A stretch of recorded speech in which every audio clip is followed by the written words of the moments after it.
করি ইশরাক আহমেদ সিদ্দিকী এবং যারা সিনিয়র নেতৃবর্গ আছেন সবাইকে আমার সালাম। বাংলাদেশ জিন্দাবাদ, বাংলাদেশ জাতীয়তাবাদী দল জিন্দাবাদ, ব্যারিস্টার শফিক ইশরাক আহমেদ সিদ্দিকী জিন্দাবাদ। এটা আমাদের মনে একটা দুঃখ বেদনা, একই ছাতার তলে থাকে আমরা যে 2 নম্বরই করি, বিরোধিতা করি, এটা আসলে ঠিক না। সবার সাথে হাতে হাত মিলিয়ে ব্যারিস্টার সাধারণ নমিনেশন রেডি হয়েছে, চিন্তা ভাবনার কারণ নাই। এই 7 নং ওয়ার্ড আমাদের পৌরসভার একটি প্রাণ কেন্দ্র।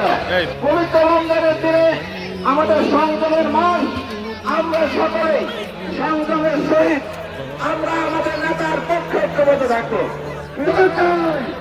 আমরা বুঝেন এমন বুঝে তাড়াতাড়ি আমাদের খাতার তলে চলে আসো। আজকে বিএনপি 7 নং ওয়ার্ড কর্তৃক কালিয়াকৈর উপজেলা পৌর বিএনপি 7 নং ওয়ার্ড কর্তৃক আয়োজিত এই ইফতার মাহফিলের সম্মানিত সভাপতি মৌচাক ইউনিয়নের সাবেক চেয়ারম্যান, কালিয়াকৈর উপজেলা বিএনপি ছাত্রদলের সিনিয়র নেতৃবৃন্দ সহ সকলকে সালাম জানাচ্ছি।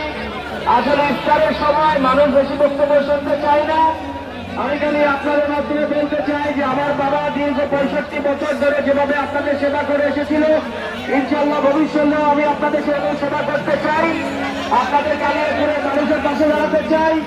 আপনাদের ভালোবাসা ছাড়া আর আপনাদের পাশে দাঁড়ানো ছাড়া আমার আর কোনো চাওয়া পাওয়া নাই। ইনশাল্লাহ আমার বাবার পাশে আপনারা দাঁড়িয়েছিলেন, আমার পাশে হয়ে থাকবেন। এবং আপনাদের সকলকে আমি আমার নেতা জনাব তারেক রহমান সাহেবের পক্ষ থেকে সালাম জানিয়ে, আমার পিতা শহীদ আমির আহমেদ সিদ্দিকী সাহেবের পক্ষ থেকে সালাম জানিয়ে আমার বক্তব্য শেষ করছি। খোদা হাফেজ, বাংলাদেশ জিন্দাবাদ। আসসালামু আলাইকুম। رجوتك عفوا ولا لي سوى ودمع يسيل على